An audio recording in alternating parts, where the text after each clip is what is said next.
ഇത്രയും ആളുകൾ വെളുപ്പിന് 5:30 വന്ന് ഇവിടെ നീന്തൽ പഠിക്കാണ്. വെറും സൗജന്യമായിട്ടാണ് നീന്തൽ പഠിച്ചിട്ട് പോകുന്നത്. ഇത് ആലുവ മണപ്പുറം ദേശം കടവ്. ഇവിടെ രാവിലെ വരികയാണെങ്കിൽ വെറും 16 ദിവസം കൊണ്ട് സൗജന്യമായിട്ട് നീന്തൽ പഠിച്ചിട്ട് പോവാം. നീന്തൽ അറിയാൻ പാടില്ലാത്ത ആരെങ്കിലും ഉണ്ടെങ്കിൽ എത്രയും വേഗം നാളെ തുടങ്ങി വരുക. മെയ് 31 വരെ എല്ലാ ദിവസവും നമ്മൾ ഓരോ പുതിയ പുതിയ ബാച്ചുകൾ സ്റ്റാർട്ട് ചെയ്യും. മെയ് 31 വരെ. എൻ്റെ പേര് സജീവ് വളശ്ശേരിൽ. ഞാൻ 17 വർഷമായിട്ട് ആലുവ പെരിയാറിൽ കുട്ടികളോ മുതിർന്നവരോ മുങ്ങി മരിക്കാതിരിക്കാൻ വേണ്ടിയിട്ട് നീന്തൽ പഠിപ്പിച്ചുകൊണ്ടിരിക്കുകയാണ്. വേഗം തന്നെ നിങ്ങൾ വാ.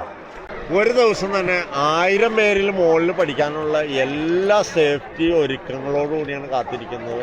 സേഫ്റ്റി ഒരുക്കിയേക്കുന്നതാണോ നിങ്ങൾ? പിന്നെ ആംബുലൻസ് ഉണ്ട്, ബോട്ടുണ്ട്, അങ്ങനെ എല്ലാ സൗകര്യങ്ങളും ഇവിടെ ഉണ്ട്. ഒത്തിരി ആളുകൾ നോട്ടക്കാരും ഉണ്ട്. അപ്പോൾ ആർക്കെങ്കിലും നീന്തൽ അറിയാൻ വേണ്ടി വേഗം തന്നെ വന്ന് പഠിക്കും.